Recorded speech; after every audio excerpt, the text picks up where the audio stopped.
গাজীপুরের একজন মসজিদের সম্মানিত ইমাম ও খতিব মাওলানা রইসউদ্দিনকে নিয়ে। মাওলানা রইসউদ্দিনের ওইভাবে বড় সড় কোনো অন্যায় অপরাধ তার ছিল না। তারপরও আমরা পত্রপত্রিকার মাধ্যমে যে বিষয়টা শতভাগ নিশ্চিত হতে পেরেছি সেটা হচ্ছে পরিকল্পিতভাবেই তাকে মূলত হত্যা করা হয়েছে। তাকে পিটিয়ে প্রথমে জখম করা হয়েছে, তারপর পুলিশের হেফাজতে দেওয়া হয়েছে। পুলিশের কাস্টডিতে থাকাকালীন সময়ে সে মৃত্যুর কোলে ঢলে পড়েছে। আমরা সকলে পড়ছি ইন্না লিল্লাহি ওয়া ইন্না ইলাইহি রাজিউন।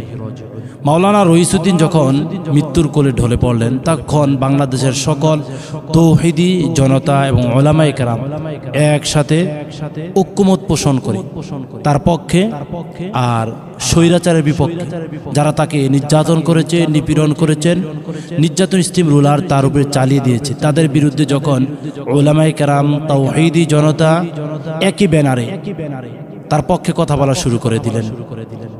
বিভিন্ন জেলাতে বিভিন্ন থানাগুলোর মধ্যে বিভিন্ন স্কুল কলেজ ইউনিভার্সিটি থেকে যখন তার পক্ষে বক্তব্য ওঠা শুরু করে দিল, সেই মুহূর্তে আমরা দেখছি বাংলাদেশের কিছু সংখ্যক পুলিশ সমাজ তাদের উপরে আক্রমণ করা শুরু করে দিয়েছে।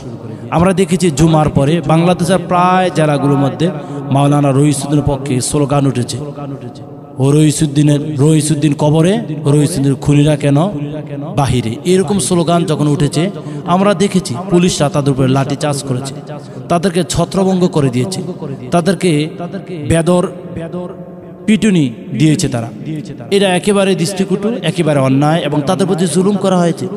মূলত রইসউদ্দিনের পক্ষে যারা স্লোগান দিচ্ছে তারা বাড়ি গাড়ি অন্যান্য সরকারের স্থাপনাগুলো ভাঙতে তারা যায় নাই, মূলত তারা বিচার চেয়েছেন। এটা বাংলাদেশের প্রতিটি নাগরিকের একটি অধিকার। তাহলে রইসউদ্দিনের বিচার চাওয়ার দাবিতে যারা স্লোগান দিয়েছে, যারা বক্তব্য তুলেছেন, তাদেরকে যদি আপনারা যদি লাঠিচার্জ করেন তাহলে 5 আগস্টের পূর্বের পুলিশ আর এখনকার পুলিশের সেম তো অবস্থা। তারা তখন হক কথা বললে, সত্য কথা বললে লাঠিচার্জ করত, ঘুম করত, খুন করত। আর আজকে বেশি দিন তো হয় নাই, 8 থেকে 9 মাস হয়েছে। এই মুহূর্তে আপনারা পরিবর্তন হয়ে গেলেন। আমি ধিক্কার জানাই, আমি নিন্দা জানাই, ঘৃণা করছি আপনাদের এই ন্যাক্কারজনক কাজগুলোকে, আপনাদের এই জঘন্যময় কাজগুলোকে।